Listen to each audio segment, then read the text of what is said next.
Hello everyone, how are you doing? This is MD Tech here with another quick tutorial. In today's tutorial, I'm going to show you guys how to turn off or disable app notifications on your Android smartphone. So this tutorial will apply for any Android-based phone, such as like a Samsung Galaxy, Google Pixel, for example.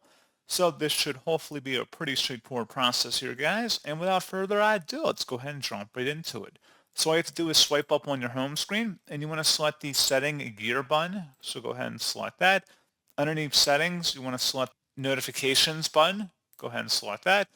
And then select app notifications.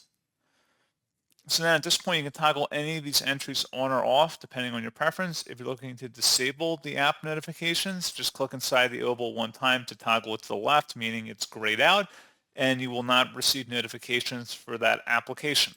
So pretty straightforward process, guys. And as always, thank you for watching. I do hope that I was able to help you out, and I do look forward to catching you all in the next tutorial. Goodbye.